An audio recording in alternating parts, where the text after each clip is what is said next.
Konfigurasi dasar Mikrotik router board 750. Tampilan fisik dari Mikrotik router board 750 adalah seperti ini pada bagian depan, kemudian tampak samping seperti ini, dan apabila dilihat dari atas tampilannya seperti ini. Ada tulisan Mikrotik router board, kemudian ada lampu indikator yang jumlahnya sama dengan jumlah port Ethernet yang ada pada bagian belakang. Kemudian di sini ada sambungan kabel power dari adapter, kemudian ada lubang reset, kemudian ada lampu indikator power, dan ada lampu indikator ACT. Ketika kita menerima router board ini dalam keadaan baru, maka kita bisa langsung mengkonfigurasinya. Namun apabila sebelumnya sudah pernah dilakukan konfigurasi, maka kita bisa melakukan reset dengan soft reset. Perintahnya adalah sistem reset. Namun apabila kita tidak dapat login ke dalam Mikrotik ini, misalkan karena lupa password, kita bisa melakukan hard reset, yaitu dengan cara menekan tombol yang ada pada lubang reset ini dengan cara seperti ini sampai bunyi klik. Kemudian tahan, jangan dilepaskan. Dalam keadaan tertahan, resetnya colokkan kabel power sampai indikator power dan ACT menyala. Tunggu, indikator ACT akan berkedip-kedip. Biarkan sampai padam. Setelah padam, baru lepaskan tekanan terhadap tombol resetnya. Dan apabila caranya sudah benar, maka router board ini sudah dalam keadaan terreset.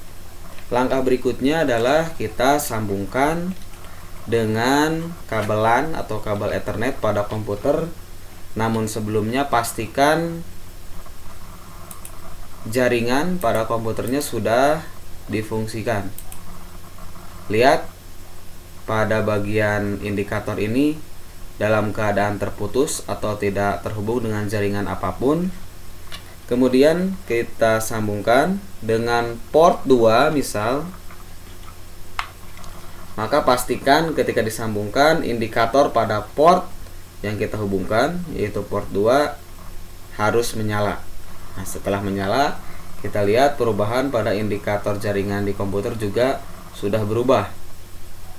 Pastikan kita sudah mendapatkan IP address, dan ternyata kita sudah memperoleh IP address yaitu 192.168.88.254, dan rute utama atau IP address yang dimiliki oleh router board itu sendiri adalah 192.168.88.1. Ini merupakan IP default dari router board ketika direset atau dalam keadaan baru. Kita bisa mengingat atau menyalin IP address dari router board ini untuk memanggilnya ketika konfigurasi. Konfigurasi bisa dilakukan melalui GUI dengan web browser atau aplikasi Winbox, maupun melalui CLI menggunakan aplikasi PuTTY, atau dalam hal ini kita akan menggunakan telnet yang ada pada terminal Linux. Caranya dengan ketikan telnet, kemudian IP address dari Mikrotik. Pada halaman login, kita langsung masukkan user default dari Mikrotik, yaitu admin, dan passwordnya dikosongkan. Ketika kita masuk halaman ini berarti kita sudah masuk ke dalam Mikrotik. Langkah berikutnya kita akan melakukan konfigurasi.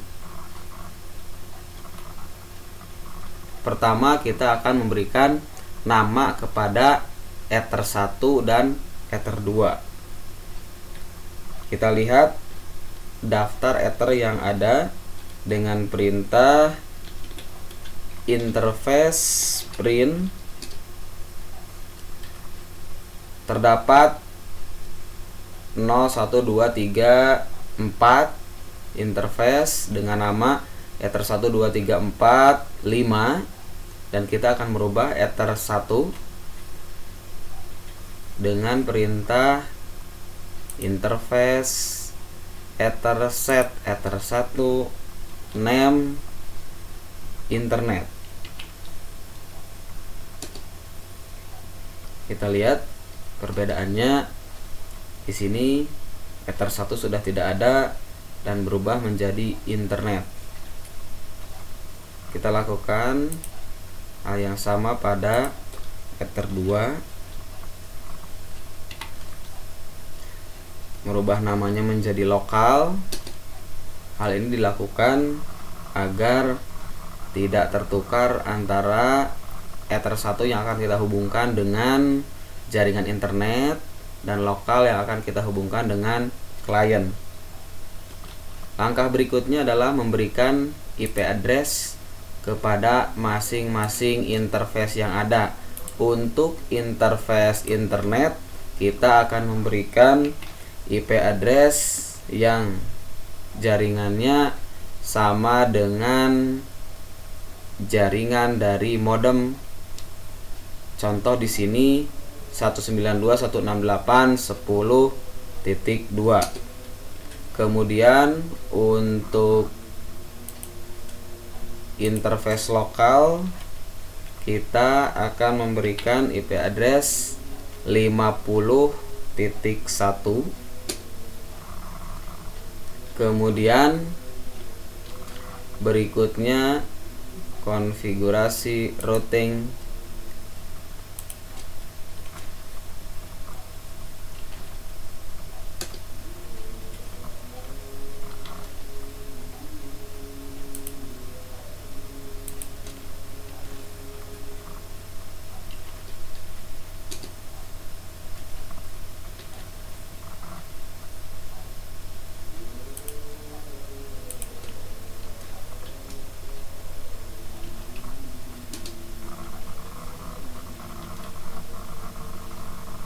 Langkah berikutnya adalah konfigurasi DHCP server. Kita akan membuat interface lokal menjadi DHCP sehingga nanti klien tidak usah melakukan konfigurasi manual terhadap IP address-nya. Langkahnya adalah IP DHCP server setup. Kemudian interface yang akan kita DHCP-kan adalah interface lokal. Kemudian jaringannya milik interface lokal, yaitu 50.0. Gateway-nya biarkan interface lokal.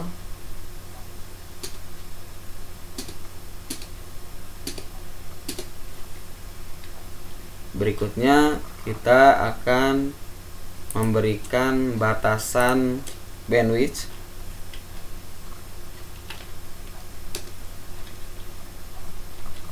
Kemudian kita akan mencoba melakukan blocking situs. Contoh di sini kita akan blok www.youtube.com.